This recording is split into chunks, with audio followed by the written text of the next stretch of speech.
Hello guys, welcome to my YouTube channels. इस video में हम लोग बात करेंगे कंस्ट्रक्टर के ऊपर। What is constructor in Java? Constructor in Java, it is very very important topics when you are going to the interview room. So सबसे पहले अगर पूछते हैं कि व्हाट इज कंस्ट्रक्टर, अगर आपसे पूछा जाए तो आप क्या बताओगे? तो आपके लिए कुछ आपके पास नोट्स होनी चाहिए जिससे आप बोल सको कि हाँ, कंस्ट्रक्टर क्या होता है। बिकॉज बहुत सारे ऐसे लड़के होते हैं जो कंफ्यूज हो जाते हैं, अरे कंस्ट्रक्टर क्या होता है? एक ऐसा कंस्ट्रक्टर जो क्लास के नेम के जैसा होता है, ओ माय गॉड, इसका डेफिनेशन कैसे बनाए? तो उसके लिए मैंने कुछ सिंपल से एक डेफिनेशन लेकर के आया हूँ कि in Java a constructor is a block of the code.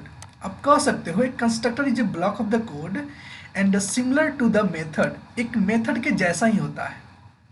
And it is called when an instance of the class is created. जब भी हम कोई ऑब्जेक्ट क्रिएट करते हैं तो मेरा कंस्ट्रक्टर क्या होता है? कॉल होता है। At the time of the calling the constructor, memory of the object is allocated in memory. जब भी कंस्ट्रक्टर कॉल होता है तो एक मेमोरी एलोकेट होता है हमारे रैम में। देखो, इसके लिए दो इंपॉर्टेंट पॉइंट मैं बता दे रहा हूँ कि कंस्ट्रक्टर एक्चुअली क्या काम करता है। इट इज ए प्रश्न special type of the method. आप कह सकते हो कि एक मेथड नहीं बल्कि एक स्पेशल टाइप है मेथड जैसा, विच यूज टू इनिशलाइज। देखो, कंस्ट्रक्टर का दो ही काम है, एक इनिशलाइज द ऑब्जेक्ट जो यहाँ पे है, इनिशलाइज द ऑब्जेक्ट, एंड दूसरा जो पॉइंट है the every time initialize the object और the every time an object is created using the new keyword. जब भी आप न्यू कीवर्ड का यूज करके ऑब्जेक्ट क्रिएट करते हो तो एटलीस्ट कंस्ट्रक्टर तो कॉल होता ही है। बिना कंस्ट्रक्टर कॉल के ऑब्जेक्ट क्रिएट हो ही नहीं सकता। ये आपको याद होना चाहिए। अगर आपको याद नहीं है तो याद कर लो। ओके, अगर नेक्स्ट पॉइंट का बात करें कि क्या रूल्स कुछ है क्या इसके लिए? Rules of creating a Java constructor, yes, rules भी है इसके लिए। क्या रूल है? There are two rules for the constructors, like constructor name must be the same as the class name. Constructor कभी भी क्लास नेम के ही जैसे सेम हो सकता है। अगर दूसरा कुछ नाम लिखते हो तो एक मेथड हो जाएगा वो। एक constructor must have explicit return type, definitely होना चाहिए। और थ्री में क्या है? Java constructor cannot be abstract, statics और फाइनल्स एंड सिंक्रोनाइज। ये सब का बात हम लोग बाद में करेंगे, लेकिन फिलहाल आप इतना समझ लो कि उस कंस्ट्रक्टर के मेथड, कंस्ट्रक्टर के पहले आप इन सभी कीवर्ड का यूज नहीं कर सकते हो। अगर करते हो तो फिर आपको एरर मिलेगा। चलिए मैं कुछ करके बताता हूँ कोडिंग के थ्रू। तो सबसे पहले एडिट करते हैं, एडिट प्लस ओपन करते हैं। ये रहा मेरा एडिट प्लस। अब मैं भी इसको भी बता दूंगा कि कैसे कॉन्फ़िगर करते हैं एडिट प्लस नेक्स्ट वीडियो में। सो न्यू जावा, यहाँ पे मुझे क्लास मिल गया तो हम लिखेंगे कंस्ट्रक्टर इन जावा। ठीक है, सो कंस्ट्रक्टर इन जावा, जस्ट इसे कॉपी करो, ऐसे सेव करो। सेव करेंगे वहीं पॉइंट पे जहाँ पे हम हमेशा अपना कोड सेव करते हैं। तो इसे हटाएंगे, डालेंगे डॉट जावा। ओके, फाइनली सेव हो गया। अब बताओ कि ये जो प्रोग्राम है इसको जब हम कंपाइल करेंगे, देखो इस शॉर्टकट है कंपाइलेशन का तरीका, और इसे रन करेंगे तो इसमें कोई कंस्ट्रक्टर है या नहीं? अभी फिलहाल कोई कंस्ट्रक्टर है कि नहीं? देखो, ये है क्लास और ये है मेरा मेन मेथड। ये क्या है? Main method. इसके अलावा इसमें बाय डिफॉल्ट कुछ चीज ऐसे हैं जो मुझे नहीं दिख रहे हैं। आप देखना चाहते हो इसे? यस, मैं दिखाऊंगा आपको कि अभी भी इसमें कुछ ऐसी चीज है जो आपको नहीं दिखता है, और उसमें कंपाइलर कुछ ऐड करता है कंपाइल टाइम पे। आई hope you got it. Okay, अगर आपको अभी भी समझ में नहीं आया हो तो मैं बताना चाहता हूं कि इसमें एक डिफॉल्ट कंस्ट्रक्टर या डिफॉल्ट कॉपी कंस्ट्रक्टर रहता है। अगर आप कोई कंस्ट्रक्टर नहीं बनाए हो अपने क्लास में तो डेफिनेटली एक copy constructor by default compiler paste कर देता है, यानी कि डाल देता है डॉट क्लास फाइल में। अगर आप देखना चाहते हो और डिफ़ॉल्ट कंस्ट्रक्टर होता कैसे है पहले हम आपको बता देते हैं कोड को दिखा करके, ठीक है। तो सबसे पहले आप चलो अपने फाइल को ओपन करो और CMD के थ्रू हम लोग ओपन करेंगे। तो P ड्राइव, यहाँ पे मेरा प्रोग्राम सेव है तो जस्ट इसे CMD ओपन कर लेना है। ओपन करने के बाद हम लिखेंगे javac class name dot Java, compilation successful हो जाएगा। आई थिंक कोई एरर नहीं है, मैंने कुछ नहीं किया उसमें। ओके, कंपाइलेशन सक्सेसफुल हो गया। अब क्या करेंगे, जावा पी और हमारा क्लास नेम। देखो जैसा ही यहाँ पे डाले तो यहाँ पे मुझे क्या मिला, देखो यहाँ पे compiled from constructor dot Java, constructor in Java, in a है मेरा class name, class constructor in Java. इस कंस्ट्रक्टर के अंदर एक कंस्ट्रक्टर इन जावा क्या है, दिख रहा है, and public statics void main method है। एक मेथड है और एक कंस्ट्रक्टर है जिसको बोलते हैं डिफॉल्ट कंस्ट्रक्टर, या आप बोल सकते हो copy constructor, default copy constructor. तो यही तो देखो, जब भी आप कंपाइल करोगे जावा पी के थ्रू, हमने क्या किया जावा पी, तो जब क्लास फाइल जनरेट हो गया उसके बाद जावा पी डॉट कंस्ट्रक्टर जावा जिसे कॉल करेंगे तो मुझे बता रहा है कि कंस्ट्रक्टर इसमें कंपाइलर ने ऑलरेडी डाल दिया है। I hope you got it. Okay, तो ये तो हो गया डिफ़ॉल्ट कंस्ट्रक्टर। तो डिफ़ॉल्ट कंस्ट्रक्टर से आप क्या कर सकते हो, अगर आपको कोई ऑब्जेक्ट क्रिएट करना है इसका, तो अगर आप a equal to new this one, अगर ऐसे ऑब्जेक्ट क्रिएट करते हो तो कोई एरर आपको नहीं मिलेगा। मैं शॉर्टकट ही बता देता हूँ, हेलो वर्ड, कोई एरर नहीं मिलेगा, बिकॉज यहाँ पे डिफ़ॉल्ट कॉपी कंस्ट्रक्टर है जिसको आपने कॉल कर लिया। कोई प्रॉब्लम, मैं डिफ़ॉल्ट कॉपी कंस्ट्रक्टर आपको बना करके बताता हूँ। जैसे पब्लिक क्लास नेम, ये है मेरा डिफ़ॉल्ट कॉपी कंस्ट्रक्टर। इसको ऐड करने से नहीं करने से कोई फर्क नहीं पड़ता प्रोग्राम में। कहता है जावा कि अगर आप ये मुझे दोगे तो मैं अपना कॉपी कंस्ट्रक्टर डिफ़ॉल्ट वाला नहीं डालूंगा, अगर आप नहीं दोगे तो मैं इसमें चिपका दूंगा। तो मान लो कि अगर आपको कुछ नहीं दिए तो एक ऑलरेडी है जो आपने बनाया था अभी, अगर आप डाल देते हो तो फिर वो अपना हटा लेगा। ओके, उसके बाद एक और रूल है कि अगर आप पैरामीटराइज बनाते हो, फॉर एग्जांपल्स यहाँ पे इंट ए, इस टाइप का कोई ऐसा कंस्ट्रक्टर बनाए जो पैरामीटर ए लेता है, तो अब क्या हुआ कि जो आपका डिफ़ॉल्ट कंस्ट्रक्टर था वो हट गया, कंपाइलर क्या उसको रिमूव कर दिया। अगर आप ऐसे ऑब्जेक्ट क्रिएट करते हो अभी तो आपको क्या मिलेगा, एरर मिलेगा। देखो एरर मिला, बोल रहा है कि constructor in Java class constructor Java class is cannot be applied to the given types, actual and formal argument different in the length. Error आ रहा है मुझे, इस बात समझ में इसलिए आ रही है ताकि आपने जो कंस्ट्रक्टर कॉल कर रहे हो वो ऑलरेडी इसमें है ही नहीं। यहाँ पे तो पैरामीटराइज कंस्ट्रक्टर है। जावा बोलता है कि अगर आपने कोई भी कंस्ट्रक्टर दिया पैरामीटराइज, अपना खुद का कंस्ट्रक्टर बनाया, तो मैं अपना कंस्ट्रक्टर हटा लूँगा। Okay, I hope you got it. अगर मैं यहाँ से कोई 5 वैल्यू पास कर दूँ तो देखो कोई प्रॉब्लम नहीं होगा, इसको कोई प्रॉब्लम नहीं, रन भी हो जाएगा, everything is fine. I hope you understood constructor. Default constructor क्या होता है, तो इसको बोलते हैं डिफ़ॉल्ट कंस्ट्रक्टर। आप दो या ना दो, कंपाइलर क्रिएट कर देता है।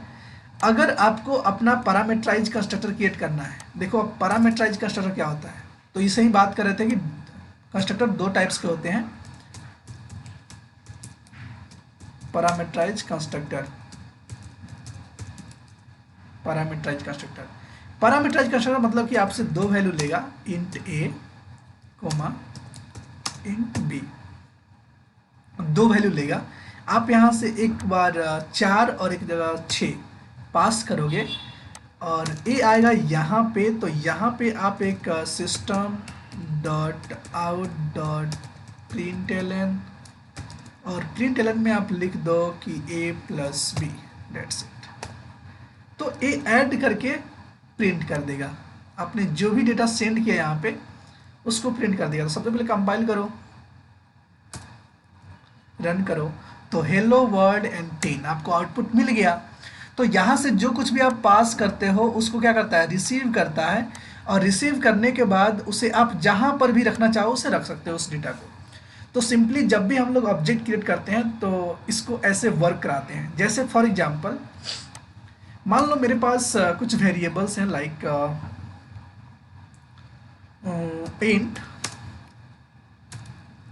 Int a comma int b, ठीक है, int a comma int b. अब मैं क्या किया कि यहाँ पे आओ और this dot a equal to a डाल दो और this dot b equal to b डाल दो। इससे क्या हुआ कि दिस डॉट ए मतलब दिस डॉट ए पॉइंट कर रहा है इस वेरिएबल को, तो इसको बोलते हैं पैरामीटराइज वेरिएबल्स, ठीक है। तो ये वैल्यू क्या कर रहा है, ये इसी मेथड के अंदर यानी कि यही कंस्ट्रक्टर के अंदर केवल एग्जिस्ट करता है। तो दिस डॉट ए यानी कि इस ए में इस ए को डाल दो, इस बी में इस बी को डाल दो, ऐसा मैं बोल रहा हूं इससे। और डालने के बाद आप अगर चाहो तो उसे प्रिंट भी कर सकते हो। तो ये जो ऑब्जेक्ट ए है रिफरेंस कर रहा है इस चीज़ों को, तो आप इससे कॉल कर सकते हो। जैसे अगर एस आउट आपको लिखना हो system dot out dot print L N, अगर एक्सेस करना है उस वैल्यू को तो सिंपली आप लिखोगे a dot a plus double quote, या आप इसको थोड़ा सा चेंज कर लो यार, डेटा। सो लिखो यहाँ पे डेटा डॉट ए एंड और प्लस डेटा डॉट बी। सो इस ऑब्जेक्ट के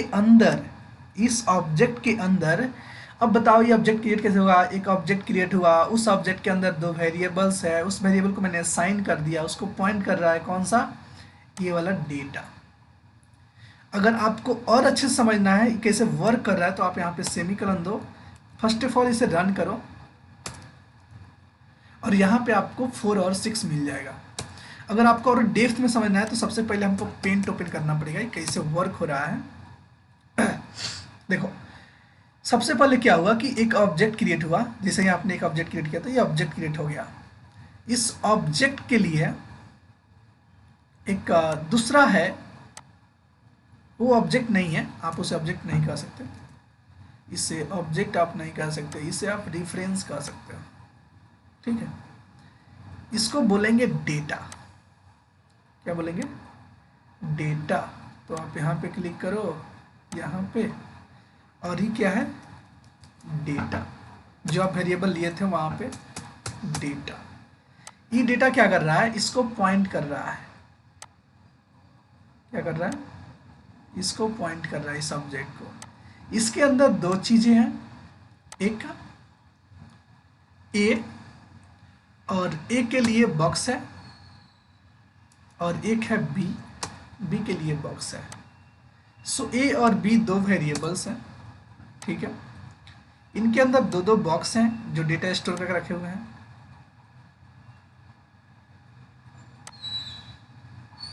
दो फिलहाल इनके पास 0 0 है, क्योंकि बाय डिफॉल्ट क्या होता है, इंटीजर का वैल्यू 0 होता है। तो यहाँ पे कुछ इसका एड्रेस होगा, फॉर एग्जांपल इसका एड्रेस है 10 0 10 0। सो यहाँ पे पॉइंट कर रहा होगा 10 0 10 0, ओके। ये ऑब्जेक्ट हो गया। उसी तरह एक और अगर आप ऑब्जेक्ट क्रिएट करते हो, फॉर एग्जांपल कि आपने यहाँ पे गया और सेम टू सेम एक और ऑब्जेक्ट आप क्रिएट करते हो, ओके, और यहाँ पे आप पास करते हो और यहाँ पे आप सिर्फ लिख देते हो डेटा डी, डेटा 1 नहीं डेटा 2, और यहाँ पे लिख दो आप डेटा 1, ओके। और यहाँ पे आप पास कर दो 10 और यहाँ पे पास कर दो 20। तो ये भी कंस्ट्रक्टर उसी कंस्ट्रक्टर को यूज कर लेगा और एक और ऑब्जेक्ट क्रिएट कर लेगा और उसको प्रिंट कर देगा। तो सबसे पहले इसका आउटपुट देखते हैं। तो आउटपुट में आप देखना चाहते हो तो यहाँ पे data2 लिखो, data2 लिखो, यहाँ पे data1 लिखो, यहाँ पे data1 लिखो। Okay, everything is fine. Okay, so एक बार क्या हुआ कि हेलो वर्ल्ड मैंने कंस्ट्रक्टर क्रिएट किया, 10 आया, 4 6 आ गया, 30 आ गया, और उसके बाद 10 20 जो मैंने पास किया उसका सम 30 आ गया। इट्स मीन्स वर्क कर रहा है। तो एक और ऑब्जेक्ट क्रिएट हुआ, फॉर एग्जाम्पल्स एक और ऑब्जेक्ट क्रिएट हुआ, यहाँ पे एक और ऑब्जेक्ट क्रिएट हुआ, उसका भी डेटा, जैसे डेटा का बात करें तो यहाँ पे ये क्या था, data1 था ना, ये data1 था और ये data2 हो जाएगा, data2 का डिफरेंस हो जाएगा। और जैसे ए पॉइंट कर रहा था, जैसे ए पॉइंट कर रहा था वैसे ए भी पॉइंट करेगा, और यहाँ पर भी ए और बी, यहाँ पर भी क्या होंगे, ए इक्वल टू हो जाएंगे और बी इक्वल टू हो जाएंगे। यहाँ पर भी डेटा अगर दिखाना चाहो तो डेटा हो जाएगा सेम टू सेम। इसका कुछ एड्रेस देना चाहो तो इसका एड्रेस दे सकते हो। फॉर एग्जांपल इसका एड्रेस हो गया 2020, सो दिस इज एड्रेस। सो हम कह सकते हैं कि जितना ऑब्जेक्ट क्रिएट करेंगे उतना ऑब्जेक्ट क्रिएट होगा और सबका रेफरेंस अलग अलग होगा, जैसे data1 data2, और उससे अपने डेटा को एक्सेस कर सकते हैं। सो आई होप कि इसको बोलते हैं पैरामीटराइज कंस्ट्रक्टर, इसको बोलते हैं डिफॉल्ट कंस्ट्रक्टर। जो आप क्रिएट करो, अगर पैरामीटराइज कंस्ट्रक्टर क्रिएट करते हो तो फिर डिफॉल्ट कंस्ट्रक्टर क्रिएट नहीं होगा। कैसे इनिशियलाइज करते हैं अपने डेटा को, ये भी मैंने देख लिया। उसके बाद एक और बात करते हैं कि जब भी आप कंस्ट्रक्टर बनाओगे तो उसका रिटर्न टाइप यहाँ पे नहीं लिखोगे। जैसे कि आप void लिख देते हो, तो void अगर आप रिटर्न टाइप लिख दिया और सेव किया, रन किया, तो ये प्रोग्राम आपका चल तो गया void, कंस्ट्रक्टर के void, लेकिन जैसा ही int लिखोगे या कुछ अलग लिखोगे तो नहीं चलेगा, ठीक है, एरर देगा। यहाँ पे void क्यों चल गया था, void इसलिए चल गया था कि इसको अब कंस्ट्रक्टर नहीं एक मेथड जैसे ट्रीट किया जा रहा था। Constructor is also a method, no problem, हो सकता है आप मेथड का नाम भी कंस्ट्रक्टर जैसा रख सकते हो अगर आप रिटर्न टाइप देते हो तो। ओके, तो हम उसके बारे में बात नहीं करेंगे। फिलहाल मैं बात करता हूँ कि हाँ, कंस्ट्रक्टर में कोई रिटर्न टाइप नहीं होता है, कोई भी फाइनल, कोई भी एब्स्ट्रैक्ट टाइप का कीवर्ड आप यूज नहीं कर सकते। अगर आप करते हैं तो आपको एरर मिलता है। I hope you understood little bit what is the constructor, how to initialise the data in constructor, how to create a parameterise constructor, how to create a object, how to call the object, how to access the data of the object. So I hope this is clear all the things. Thank you so much for watching my video. Please मेरे video को like करें, subscribe करें और video को share करें। Thank you so much for watching my video.